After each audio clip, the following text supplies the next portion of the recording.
Good morning, everyone, from Dunrovin Ranch in Lola, Montana. We're doing something a little bit different today and very special for me.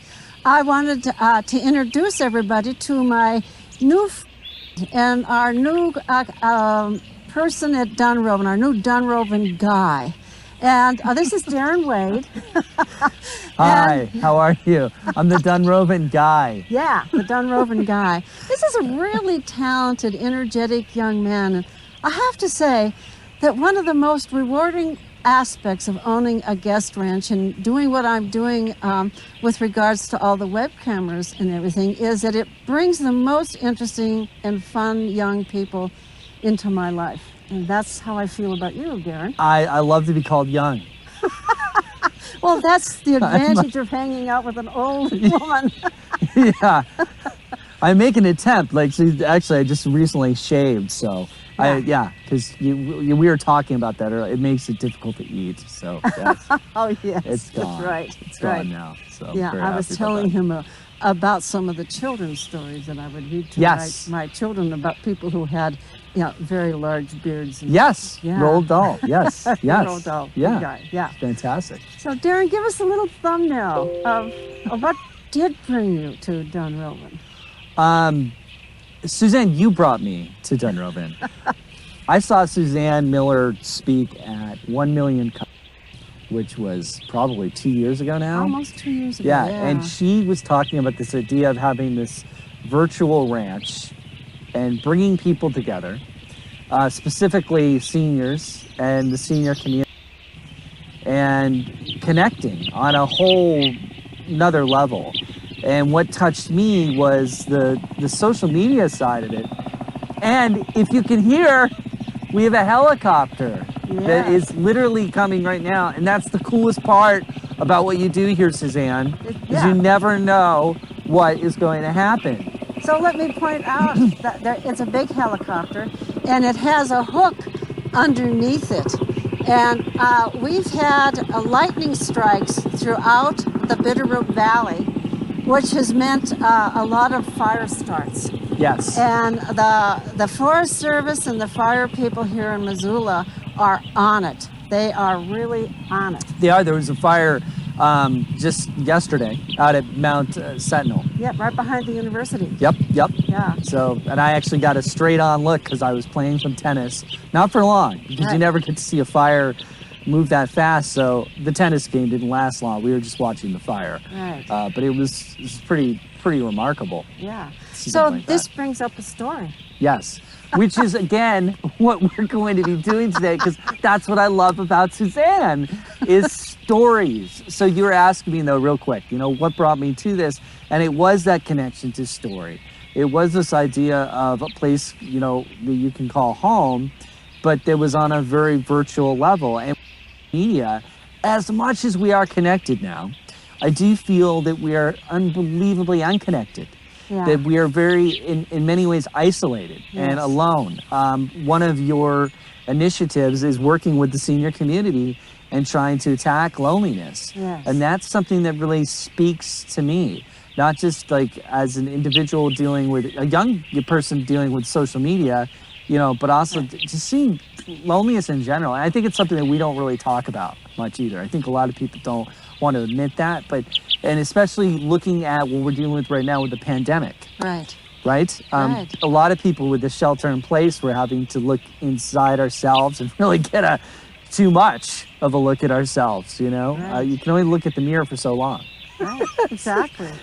So anyway, that to me, that's what really brought me into this, was the idea of you being able to create these beautiful stories and bringing people together. And you couldn't have a more phenomenal place to do it in, Dunrovin Ranch.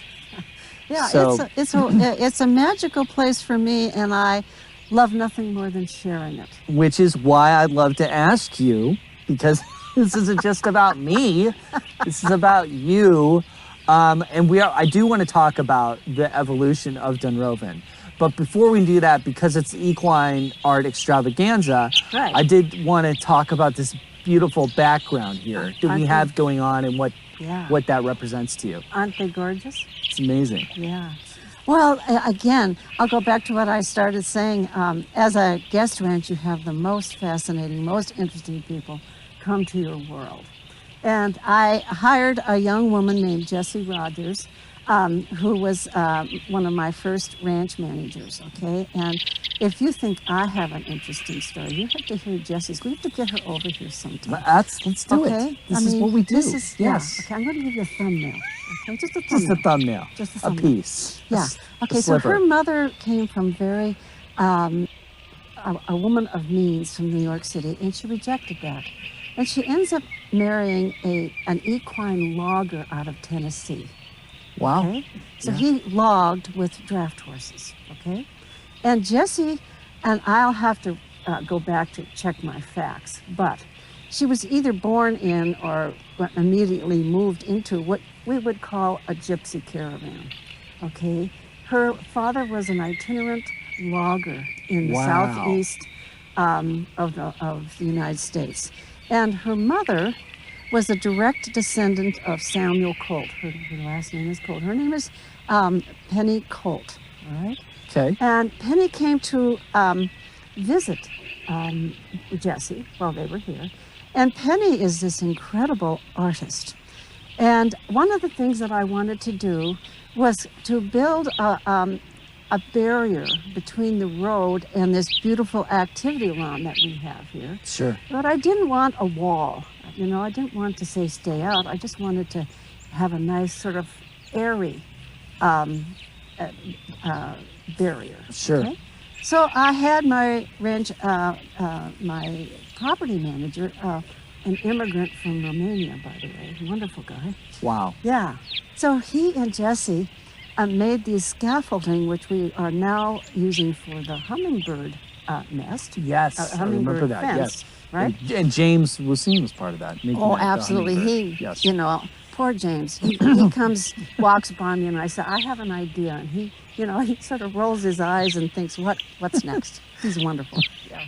At any rate, we put the scaffolding up, and then I contracted with Penny Colt to create these art screens that would provide this separate space, but that would also be inviting on both sides. Sure. And she just did this incredible job. I don't know if you're noticing the fabric, but it's a very tough fabric, almost like a canvas. Yeah. No, very. And she did it she knew it was going to be used in the outside, and so she did it with latex house paint. Yeah, I can tell. I mean, if it rains, yes, this is going to last. Not a problem. Right. Lightning, forget it. Yeah. No helicopters here. Yeah.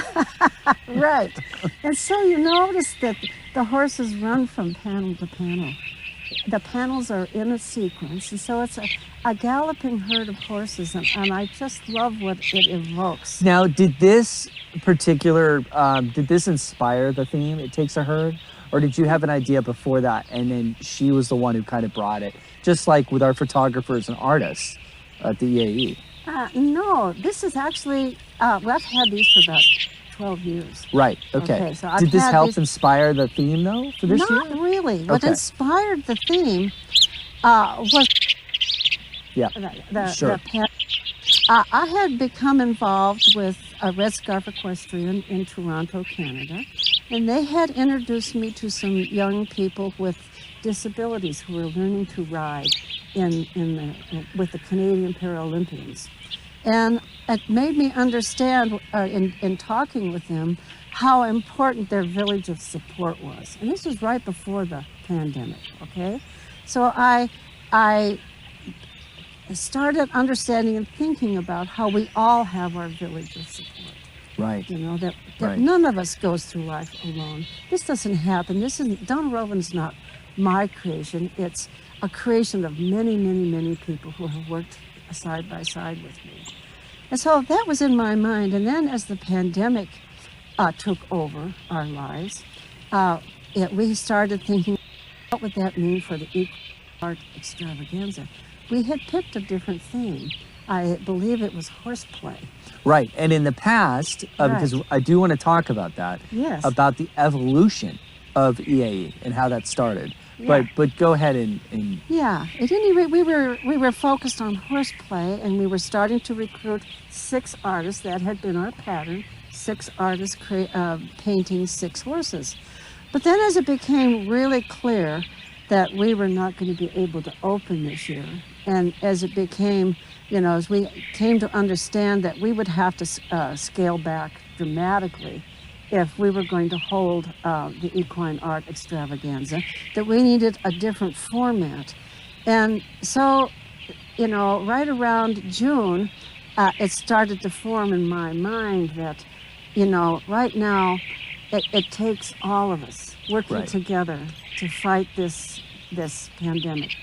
And it is a kind of an oxymoron that we fight it together by being apart. Which is. But usually this is a big event, right? Yes. we have meals here. We have meals. We have hundreds of people are gathered. Yeah, and yes. Every artist takes at least 3 to 4 people to paint a horse. So if you have 6 artists, you're already up into the crowd level, because you need a horse handler, you need an assistant. Absolutely. That's a more. And usually you would have 6 painted horses. Right. So we're already up to about 20 people just for the painters, all right? So what a unique opportunity. I mean, again, not an opportunity, but an opportunity. That's what I love, is being able to take these problems or this crisis, as you say, but then flip it on its head and turn it into something pretty remarkable, what you did this year. Well, it was really a lot of fun. The photographs have always been sort of secondary to the artwork, and we thought a photographer can work by themselves. Right. They don't need an assistant. They don't need to handle much of their own equipment. Right. So we thought, well, let's flip it on its head and have the photographers competing and only have a couple of horses painted, and to focus on this theme of it takes a village, all right? And I have for a long time contended that the only reason that you can form a really strong social bond with a horse is because we are both, in our heart and in the depth of our souls, social animals. It takes a herd to keep a horse safe. And I thought that's a perfect playoff of a word. It takes the theme. It takes a village. It takes a herd. And indeed, one of the things I love doing at Dunrovin is running my horses as a herd. I get a lot of criticism from horse people for doing that, by the way, because there's a certain danger involved in it. I mean, there's a hierarchy, and there can be disputes, and sometimes the horses come back with teeth marks because there have been some disagreements out in the pastures. But in many ways, that's civilization. It is. And when you're discussing social animals, yes, that's what's very interesting, right? That's right. And they resolve their conflicts, and I've never seen it. They've never really hurt each other. They've never damaged each other. Right. That doesn't mean it can't happen, but it doesn't. And once the herd settles into and accepts everybody, and they know their place, they're incredibly supportive of one another. And so I firmly believe that the only way we are able to interact with horses the way we are is that their nature requires social interaction in the same way that ours does. And not all animals are social. They come together for breeding, and that's it. Bears, for example, and all kinds of animals. Sure. But horses and humans require one another. And I think there's something pretty phenomenal when Annette Wagner and Douglas Taylor were painting the horses, and this clear connection that they had, the bond with the animal. I hope that people go to the website and read about both Annette and Douglas.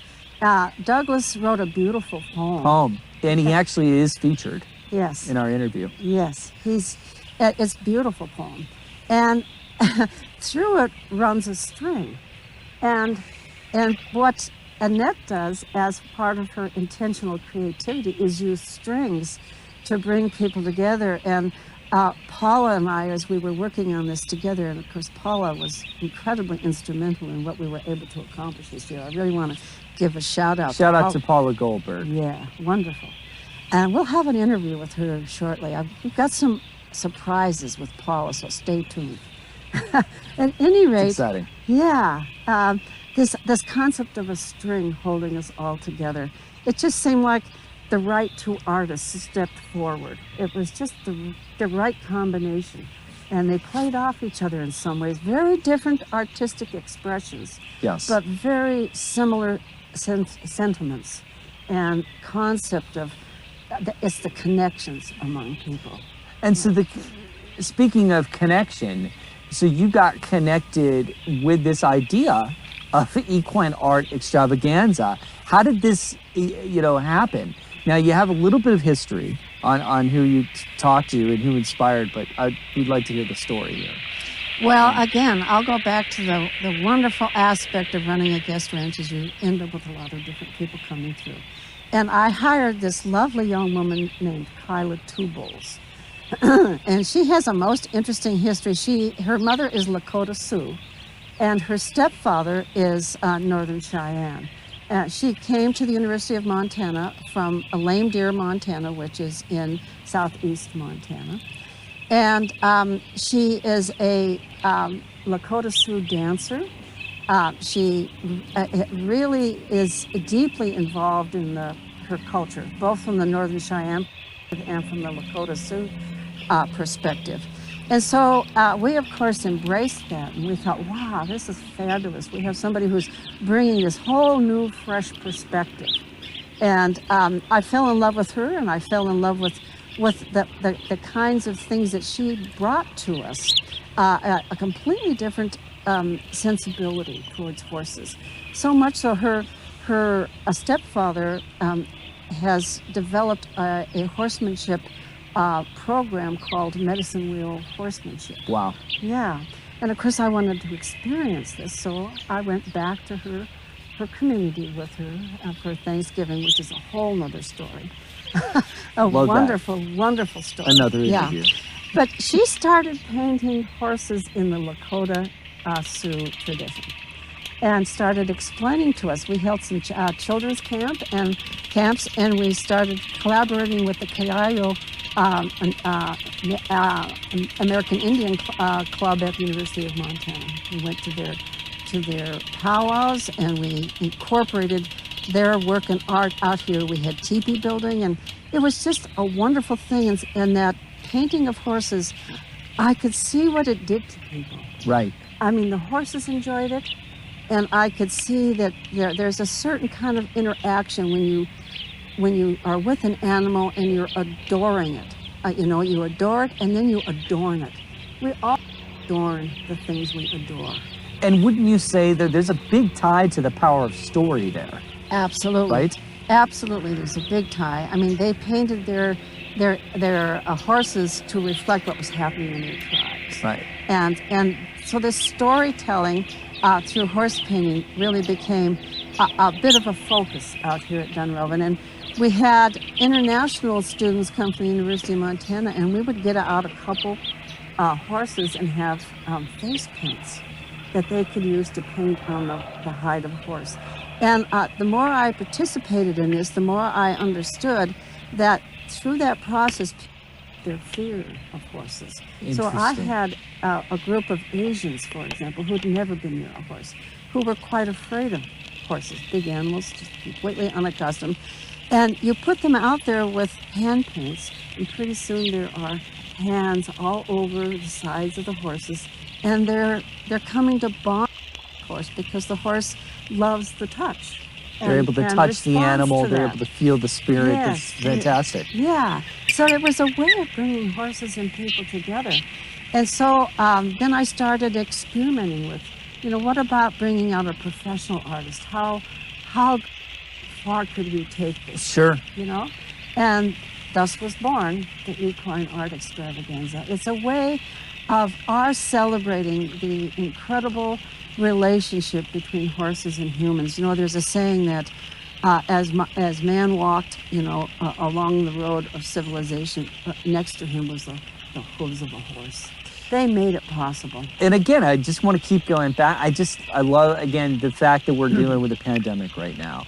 The power of connection with an animal. Yeah. You have seen a lot of folks that have now, when they're isolated, go out and get a dog or Yes. get a, Yes. or be part of, Yes. the experience of a farm or a ranch, to be, to get that virtual care farm Right. feel. Right. And that's so powerful in what you're doing here, Well, right? what interests me also, Darren, and I hope that some of you who are watching, I assume that we do have some of the people who have been connected with us for a long time.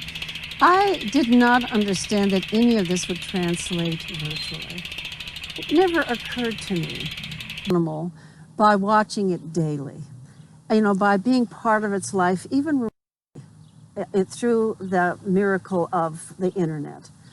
But I think, and I really would love to see people put comments in the chat or in the discussion board about their feelings towards the horses at Dunrovin. I mean, they know them. They know them very well. They know them intimately. Right. And And speaking of which, I do want to now go and take a look at what we're talking about here, the horses and the ranch. yeah. Yeah, if it's Oh, okay with you, absolutely. let's take a walk. Absolutely, yes, Ken, but I first have to say something about. Yes, yeah. But before we do that, right, I know. So yes, we have this, yeah, I know. We just have feathers here. We're not Right. going to talk about this, right? Right. So can you tell us a little bit more about, Yeah. for my instance, this vase. was made by your sister? This Is is it- made by my sister-in-law. And all of these feathers are ones I found at Dunrovin. And you'll notice there's a pheasant feather. And what does this represent to you in terms of the Dunrovin world? Well, I just love that it all has come from this land.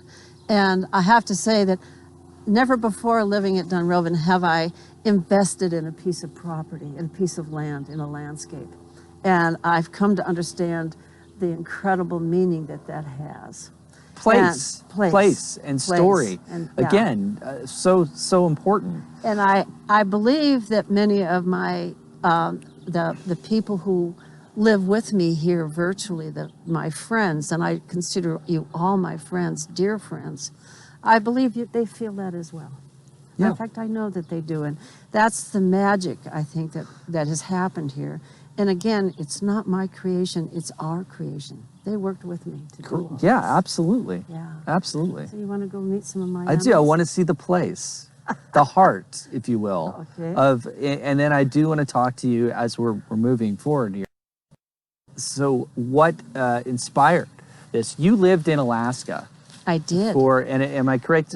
15 years? Is 20, it 20 25 years. 25 years. Okay, 10 years off. Yeah. So, and what? And then you just moved out and said, hey, you know what? Now I'm just going to get a ranch in Montana. That's it. This is what I'm doing. Well, no, I moved because my parents were elderly. Right. And my father had moved from Montana to Washington State because he had what was called black lungs disease. He was a miner. A minor. In Butte. He was not a miner, he was actually the ventilation engineer. But he had lived much of his life underground with his work. And so the doctors said, you need to go to sea level. Because Butte was almost 6,000 feet high. Wow. So he moved to Washington State. And as they were getting older, I wanted to bring them back. I was willing to come back from Alaska, but not to Washington. Right. Montana. And part of the reason that I chose Missoula area, the lowest place in Montana.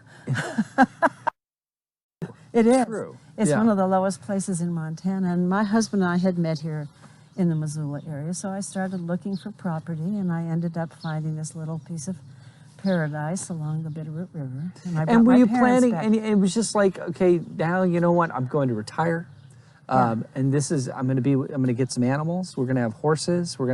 I mean, are these things that you had done before, or is this something you kind of had to learn? Oh, I had to learn. Yeah. Yeah. It's pretty incredible. Well, I mean, to think that you came I out didn't, here. when I moved here, I had no intentions of having a guest ranch. That was the farthest thing from my mind. Right. I wanted to endurance ride with horses, okay? And so I this was all what I would have called old growth knapweed. And I do mean to say there was nothing here. None of these trees were here. None of these buildings or fences or any of this was here. Right. So we have created all of this. And The word Right, I got this one. Dunrovin comes from my father's grandmother.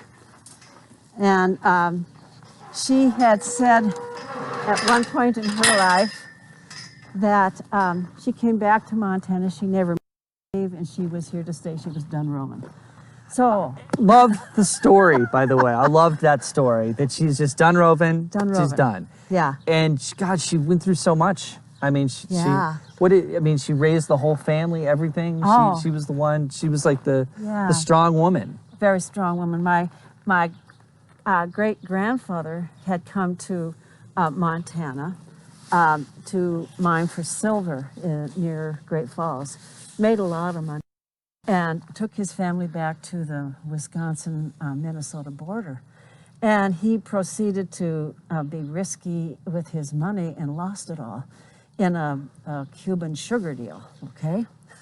And then, and the story goes, he literally ran into the woods and never came back. That's right. He abandoned his family with 9 children. My grandmother was one of the oldest daughters. And so her name was Gertie, which tells you something about Gertie. It's after my grandmother. Right. Gertie. Yeah. And Gertie is... Oh, and my you guys know grandmother would be Gertie, happy, by the way. Yes. Anyway, so my grandmother had been born in Montana during the time that they were here. And as soon as she was old enough, she moved back.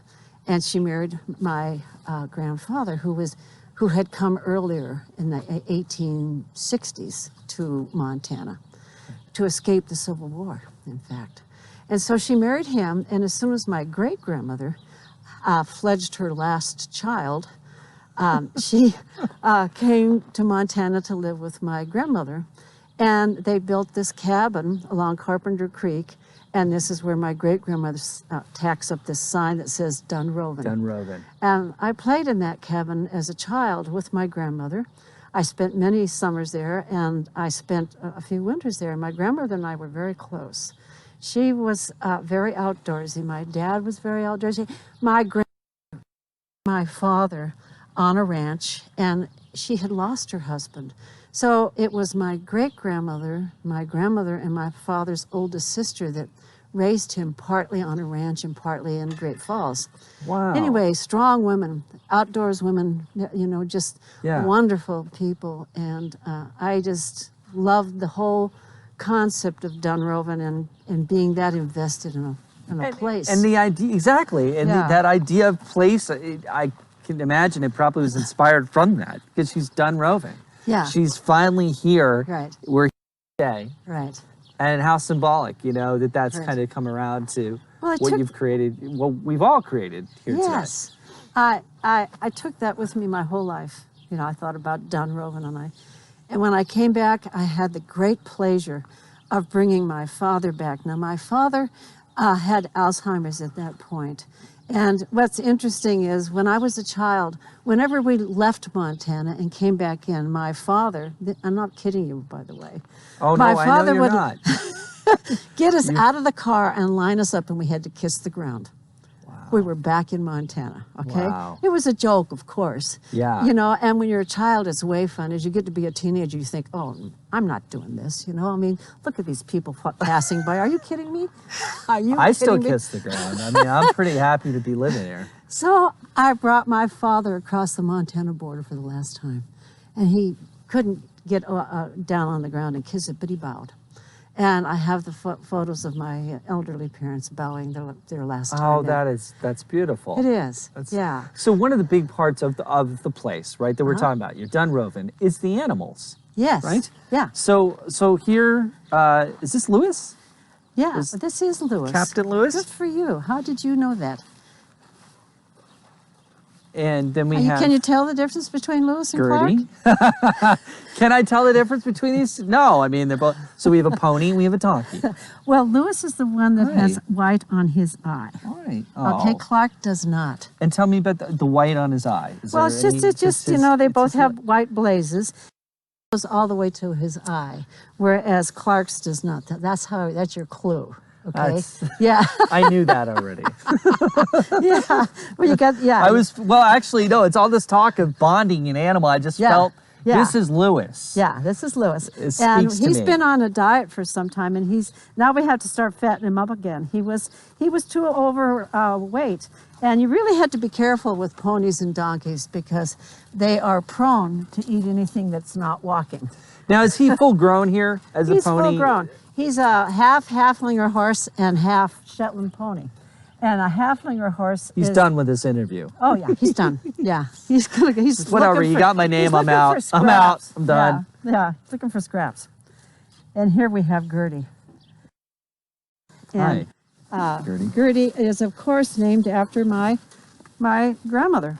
And she would be absolutely proud to have a donkey named after her. Wow. And the other donkey who's wandering around here somewhere is Miss Maud, her younger sister.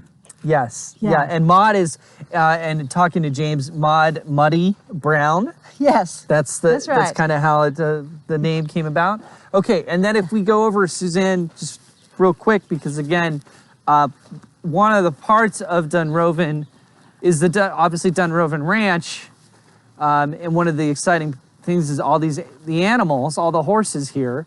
So I guess we all have names, but can you introduce everyone? Mickey's over here. Mickey's a state champion. They're all Tennessee walking horses. And Tennessee walking horses. And the interesting thing is when I came from Alaska, I leased 2 horses for endurance riding. I leased a Tennessee walking and an Arabian, because Arabians are commonly used for endurance racing, and I tried them both out. And I really fell in love with the walker. So I bought a walker. I bought her. And within a few months of buying her, she became lame. She was in a pasture with other horses, and we had one of these horrendous hailstorms, huge, baseball size hail. And she came out with a really bad leg. I had it operated on twice. Oh my gosh. Yeah, that's Lady Lanza's mother, Annie. Everybody who's been with me for a long time remembers Annie. Right. Feisty. One reason I bought her, this woman liked to go. My kind of gal. Yeah. Yeah, and she loved the water. I remember riding her in the Bitterroot River. She was like a little tub. Oh, she just pull in the water, love the water. So anyway, I ended up with walkers.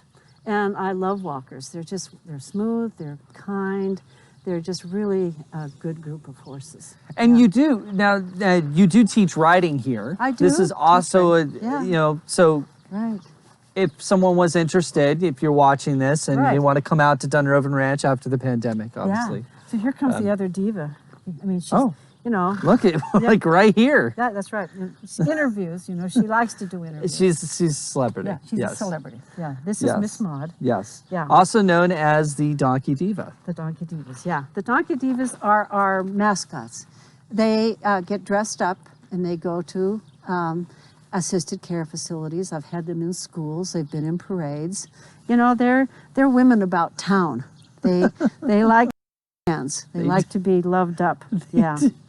They're really wonderful animals. And they're loud and they bray. Absolutely. And they love interviews. They do. They do. They always are here for the interviews. And they particularly like interviews that include a little bit of scratching here. That's any kind of physical is just very welcome. Kids love them. Yeah. Which again, physical contact, virtual contact, this is all, it's pretty incredible. So we've seen some of the horses here at the Tennessee Walking, but what I want to do is actually start at the beginning when Days at Dunrovin came about.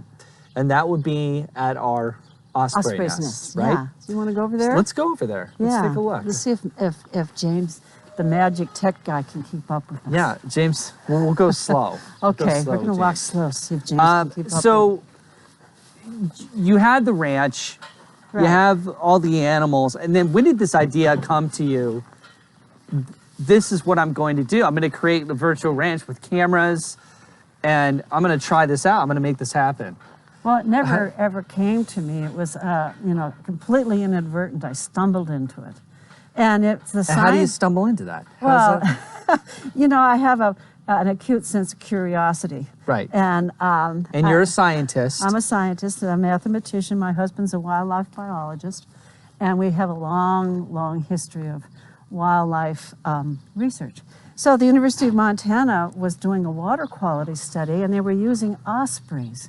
Now that sounds a little crazy, but what they were doing is ospreys are high on the trophic level. They eat fish, and the fish eat the things in the water. And so if there's problems in the water, the fish, it shows up in the fish, but it shows up in concentrated levels in the animals that eat the fish, okay?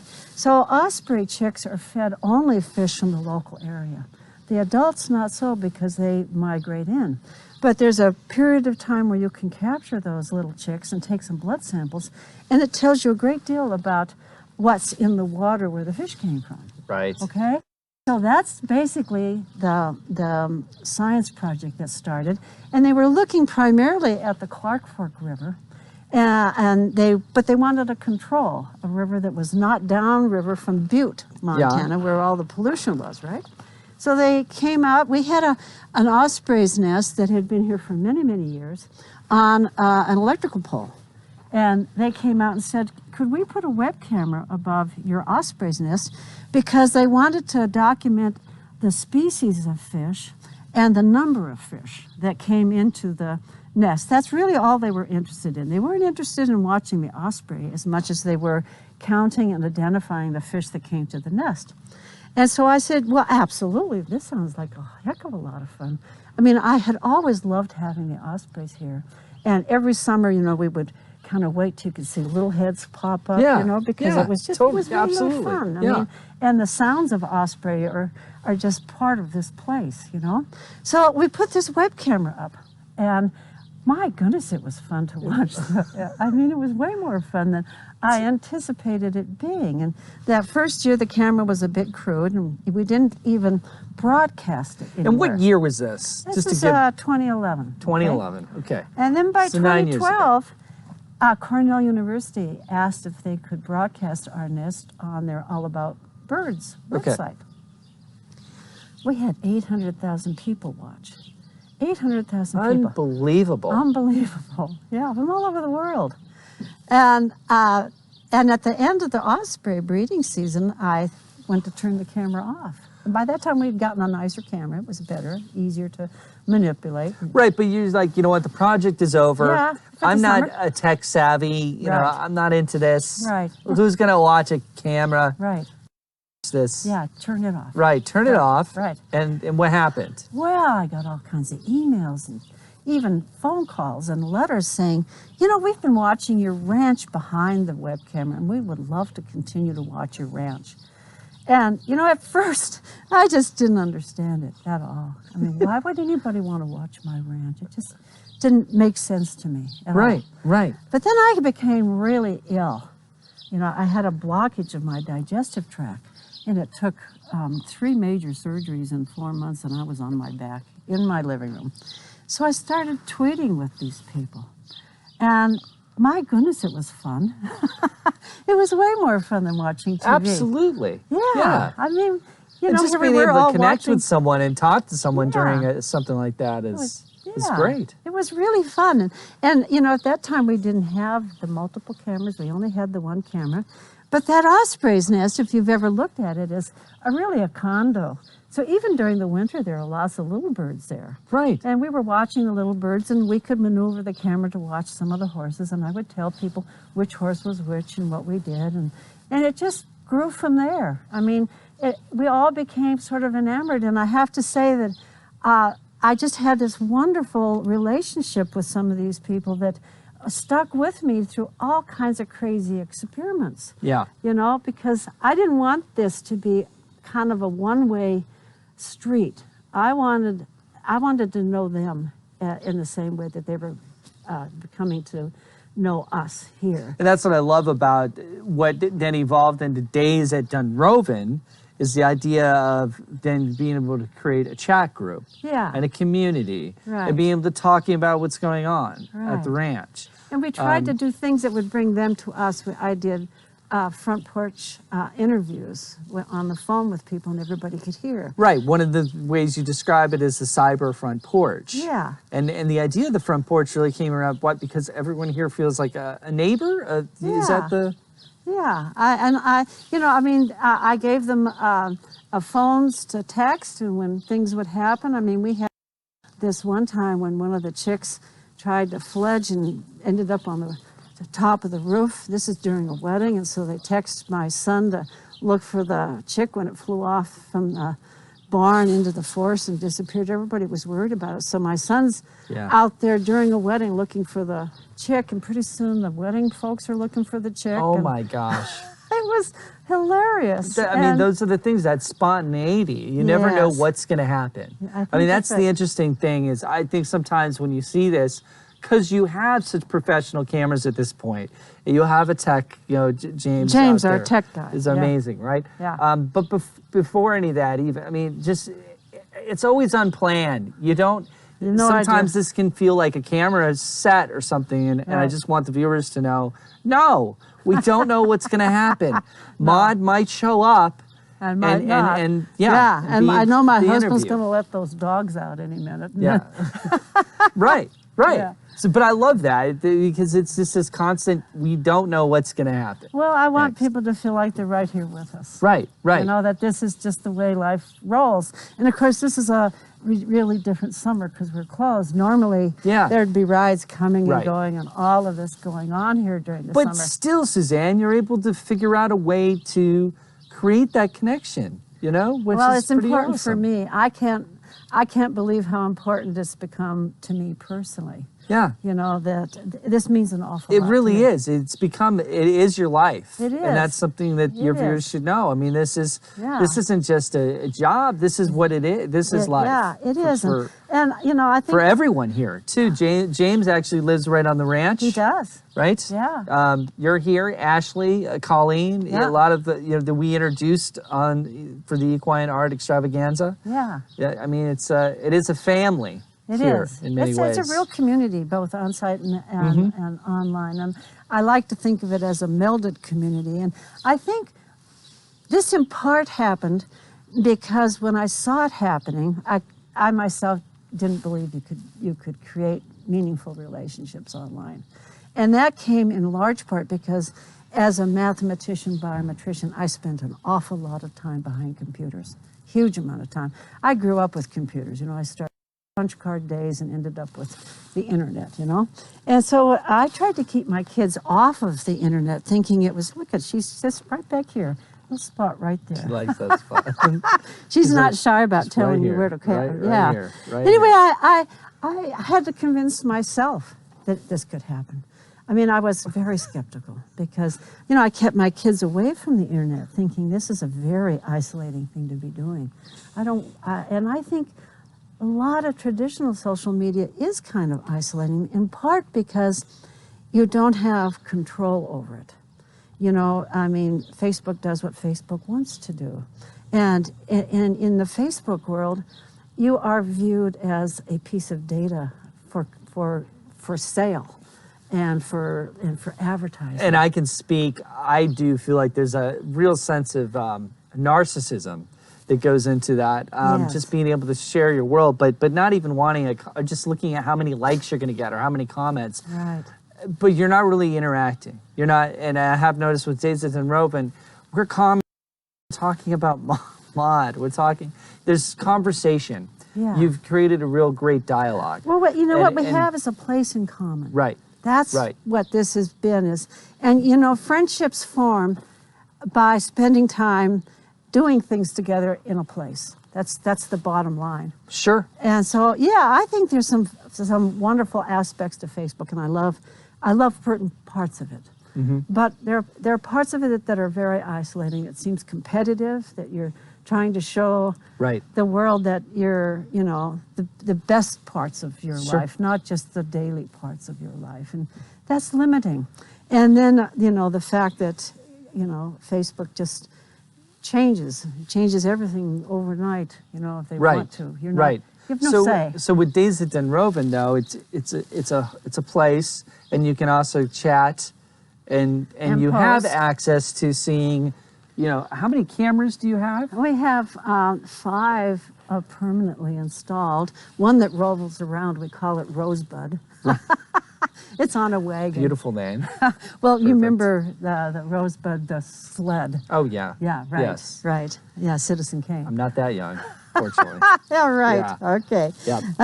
But you have the nest cam? You The have nest cam, the river cam. cam? Of course, I'm in love with the river cam. I've been wanting that for a long time. I am a huge fan of the river cam too. Oh, yeah. Just put that on. Yeah. And it is calm, it is serenity, it is Yeah. everything you need. If you do feel like you're just having a rough day, put the river cam on. Oh, it's so It's calming. great. And it is. It's a whole new world.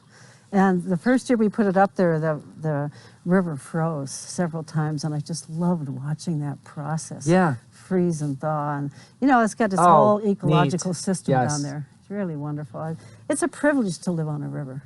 It's really. I mean, it floods, it freezes, it's just it's stormy. It's just wonderful. Yeah. And it's not just the ranch here though, but with Days at Dunrovin, you have all these different events. Well, It seems like, how do you keep it all together? Well, these just reflect a lot of my interests in when we do book clubs, and I try to get authors to talk with us. And boy, did we have fun with the Awesome Osprey Project this year, This poor man, Michael Academia, happened to contact me. He had no idea what he was getting into. And let's walk towards the osprey nest while we're let's get over doing there that and so we can see see what it. it's. Yeah. Anyway, Michael had Sorry, Maud. wanted to start a project, a citizen science project, and I said, well, join ours. We've already got this. No, it's in a rut here. It's a wheel.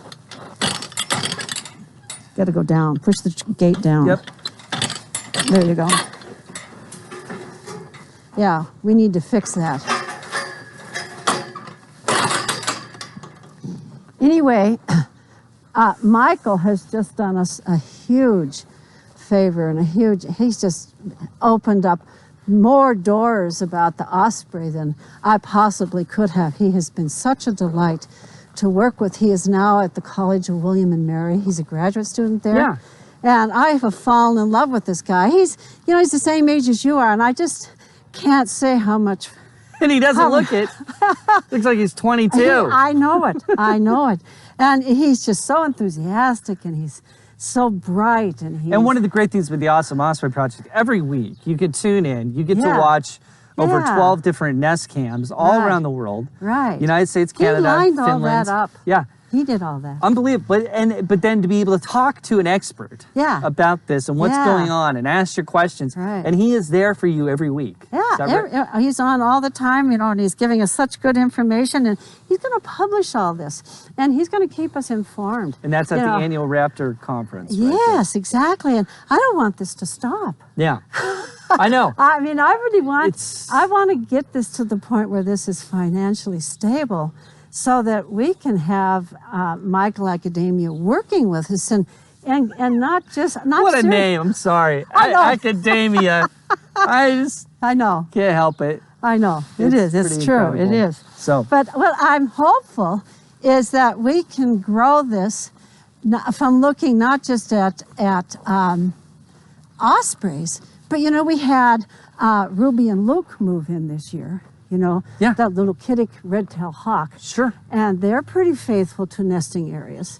So we're going to scope them out for a web camera. And then just the other day, I had a kestrel fly over, and I saw it down by the river, and I thought, okay, kestrel box. We need a kestrel box with a kestrel web camera. And this is a flyway. And right over the Sapphire Mountains is where people come to migratory raptors. And so I want to do a whole Raptors of the World deal. And Michael's my man. I've targeted him. Poor man. He doesn't know what's going to happen to him. It's happening. I know that. When you say that, it's happening. Yeah, really. There's just so much to learn and do. Last night we had 2 eagles on the beach down there, 2 immature eagles. We know that there's a nest just south of us of bald eagles, and I do know where there are nests of golden eagles up on the mountains behind us. Is that right? Yeah. Oh my gosh. Yeah. And it's so rare to see a bald eagle. Oh yeah. It's just I feel like my dad's the only one that sees. He always, every time he talks to me, he's seeing a bald eagle. He's the only one who ever catches these. Eagles. Yeah, it's wonderful. That whole dynamic of raptors having come back from the days of the pesticide, the DDT, and it's just a really wonderful conservation story, and it shows that we can do the right thing. We oftentimes do the wrong thing, but once we recognize it, we can turn it around.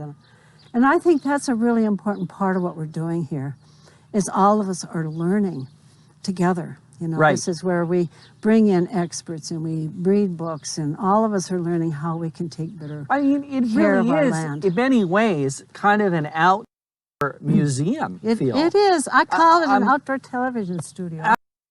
But even with the studio, you've got the actors, whatever. But here you're constantly, Yeah. you know, I use that word edutainment, but I use it lightly because it's a lot more of education. You know, Well, for all but of us, the yeah. And entertainment. everybody contributes. I mean, I think that's what's fun is, I'll give you another little story. We have Sure. a viewer. He calls himself Baltimore. All right, he lives in coastal British Columbia. All right, and one time we rented a big boy toy to work on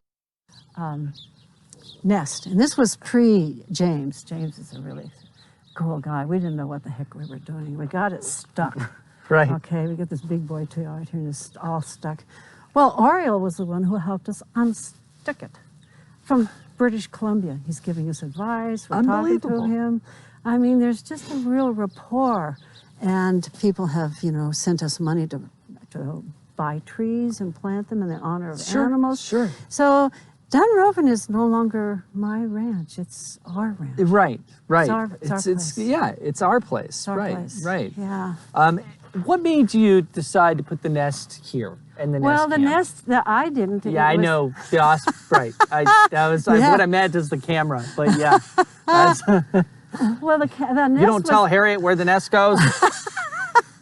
Yeah, she's pretty particular, isn't she? Yeah. So the nest was over here where this dying aspen tree was. You see the pole? Yeah. And when we went to put a web camera above it, and Northwestern Energy said, no, not on our pole, you're not putting a web camera. And we've been trying to get rid of that osprey's nest, but because the university was involved and all that, and they would never take a nest down, by the way, they just wanted to move it. Right. They've done a wonderful job of osprey conservation, and I'll Sure, give Northwest sure. Energy Yeah. a big shout out. They've had a great program. Anyway, they came out with this huge pole. They had to cut it off, it was so big. And 3 big boy toys. I mean, it was something to see. I've got photos. And they put this pole up, and then they had another 2 big boy toys that went over there and pulled the nest off. And they reckoned it weighed between 350 and 400 pounds. Oh my God. And it was just a few feet away from where it was previously. So we worried a little bit that the osprey would notice the difference, but they moved right in. Unbelievable. Yeah. And then as time went on, we decided to add the perch, and I was obsessing about whether that would deter them, but no, the perch has been a fabulous addition. Just a fabulous addition. Oh, yeah. You know, they stay around, particularly when the chicks are still in the nest. The parents have a kind of a relief spot, where they're where they can Need some watch. time. Yeah, Right, need some time alone, Right. Yeah. And for new viewers, so what is our osprey's name? Well, this year it's Harriet and Swoop. Okay. Swooped in at the last minute. There was a lot of confrontation about Used to be Hal. Used to be as Hal, last- and he was Hallelujah Hal, because Hallelujah. Right. Harriet had a mate, and it all started with Ozzie and Harriet. And Ozzie was killed by an eagle. We found his body and brought him back horseback from across the river, and we took him to Montana Fish, Wildlife, and Parks, and they use him now in a museum. Yeah. Oh, and, that's great. That's really wonderful, right? And so, Harriet, this is Harriet's 3rd mate since she has been here. And I'll tell you, I have a real love affair with this bird. I'm amazed at how much I care about something that I will never hold or never touch or never really get to know, who doesn't know I'm here at all. I mean, she probably does. She knows the common people who are around here. I'm sure she recognizes certain things. She knows, for example, when the bucket truck drives down the road that someone's going to come up and take her chicks. In the first year, she was, just frantic. But you've been staying in contact with her Right. life throughout all these years, 11 Right. years. 11 years, yeah. And so it's and really really- been watching her and Yeah. seeing those. And I think that's great. I mean, that's an example of what all of us as viewers are doing here at Dunrovin is really being connected to the story. Yeah. And what's going on with Harriet. And Right. how would you get to know who Harriet is unless Oh, you we've do? learned an enormous amount, and a lot of things that you find in the biology books are not, true. These web cameras give you a day-to-day look Yes. into the life of ospreys, so it's being very useful for science to have these web cameras. It gives you a completely different. Well, just like you said, data-wise, to see Yes. how many fish an osprey will Right, catch in a day, right? Or just, we saw Harriet teach how to sit on an egg. I mean, it's really interesting. That's unbelievable. It is. They're individuals. They have their individual personalities. They're very interesting creatures, and you cannot help but love their complete dedication to survival, no matter what's thrown at them. And a lot has been thrown at Harriet. She's been attacked by great horned owls, by eagles. She's lost chicks. She's lost mates. She's stood up there in 100-degree temperatures and sheltered her chicks. She has sat on an egg during a spring storm. Her eyes were frozen. Her beak was frozen. It was something. Wow. Yeah. And do you ever just want to interfere at some point? Be like, oh my gosh, we have to get her down from the nest, put her next to the fire, give her a cup of cocoa, and say it's going to be okay. Yeah, no, it's... You can't interfere with it. You got to let wildlife do its thing. She knows what she's doing. She's the Right. one who knows. Well, and so speaking of which, just talking about, Harriet, and then again, the EAE, which we just got done with, which is still going, guys. So the Equine Art Extravaganza.org, please visit. And vote. And vote, because, every donation is going towards Shriners Hospitals. Yes. And man, are the photographs phenomenal. They are. And the thing is, a lot of times these viewers don't know, they only had 2 days to basically go through all of their photographs that they came from the day and figure out 5. Yeah. Each of them, six photographers. And what they came up with, I'm just blown away looking at that. I am too, and then I got to interview all of them the last couple of days, and their talking to me really gave me a much more in-depth perception of each one of those photographs. I hope people go to the website and listen to some of those interviews, not only about the photography, but what really sparked my interest also was the relationship with the horses that they developed. Some of them had real second thoughts about being this close to a bunch of horses. They were, a little bit reticent because they had some fear. And by the end of the day, they were in love with the horses. And then how the theme itself, just being the interviewer, it takes a herd.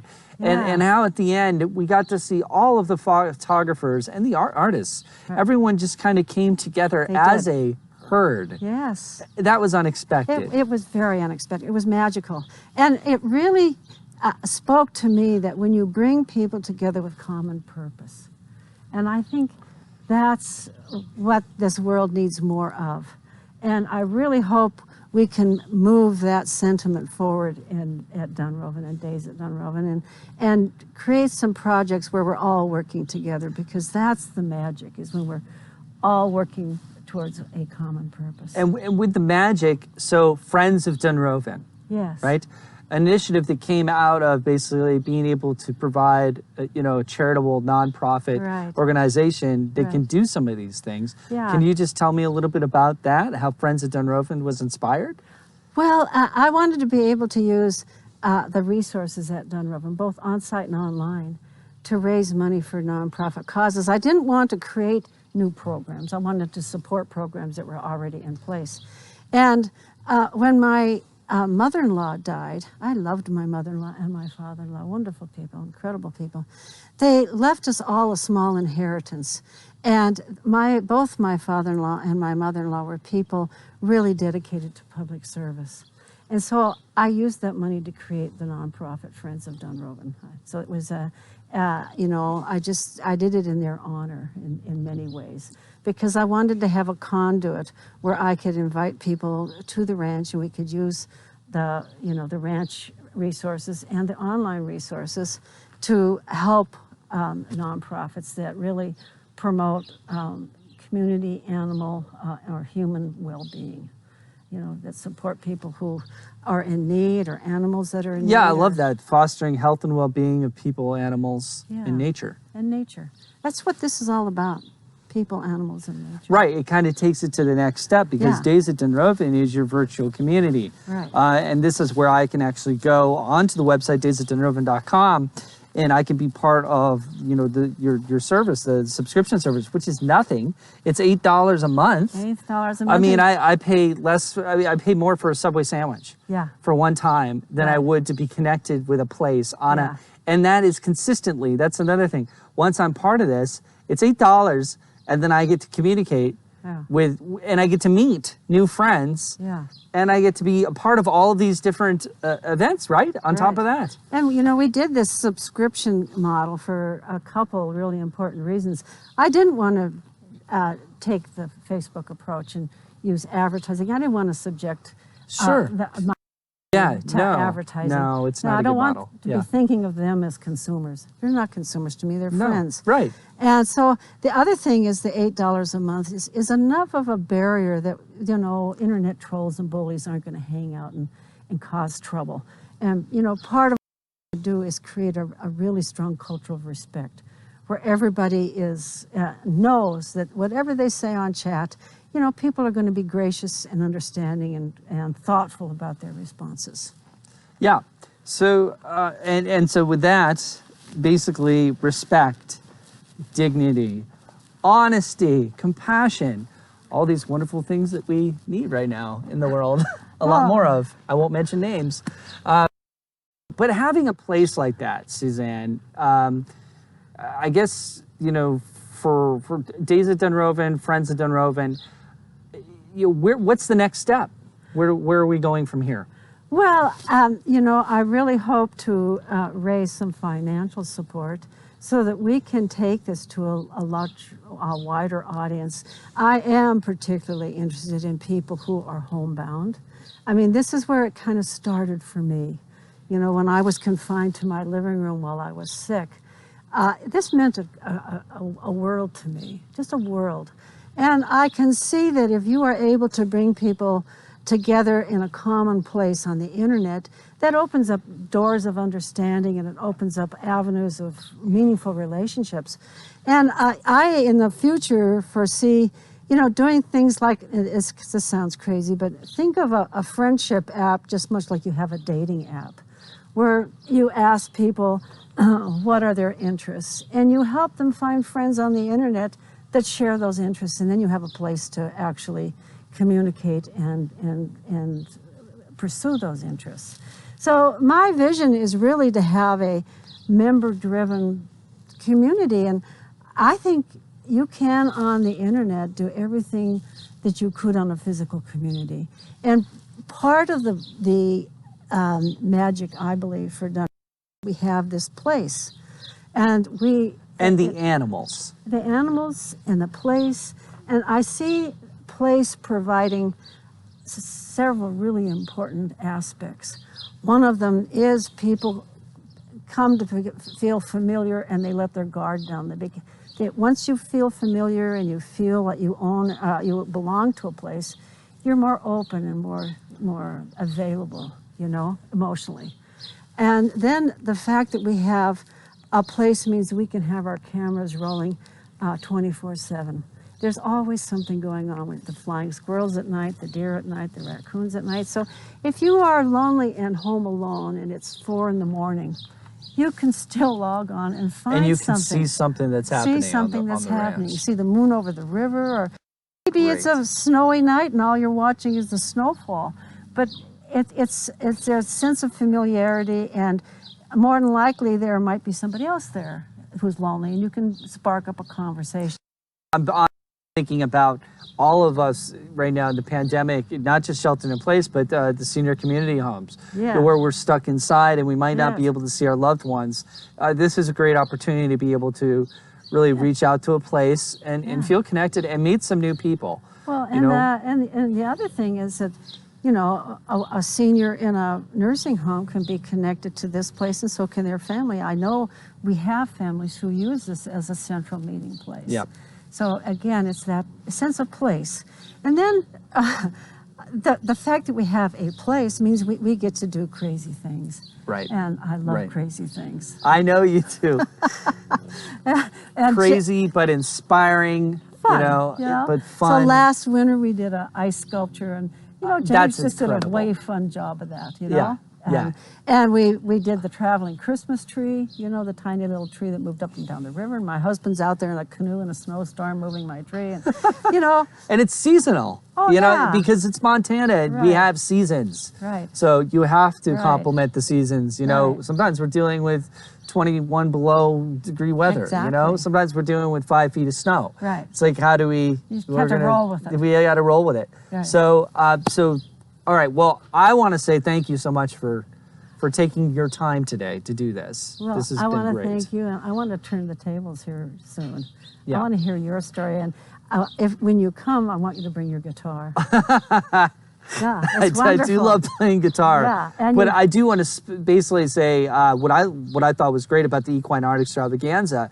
We talked about the importance of string and bringing everyone together. And then Douglas had the great poem. Yes. About the string, the connection between people. And then I mentioned my guitar and how you do need to have every string in tune Yes. to have the chord. Yes. And then we moved that into Court of Humanity. It was a really awesome moment Yeah. for all of us. We were kind of like, oh my gosh, this is so cool. It is. And it's those things like, I didn't expect that. And, being able to do that Yeah. on the day of the event, I think that's a perfect testament to what Days at Dunrovin and what you've built really here and what we've all built at this point, as a community. I think people is- bring is this- their best of them to here, and There's always shows. something new to learn. There's always something you're inspired by. Yeah. It really, and the place, Yeah. the animals, it really is an amazing connection to nature. Yeah, I can't So- hug you, but we can do this. So yes, elbow out. Thank you again, guys, for Thank you joining very us much. today. It's been really exciting, and please make sure to vote equineartextravaganza.org. Yep. Each vote is $5 donation to Shriners. Anything else you'd like to say, Suzanne? Good night. Thank you. Goodbye. Good night and goodbye.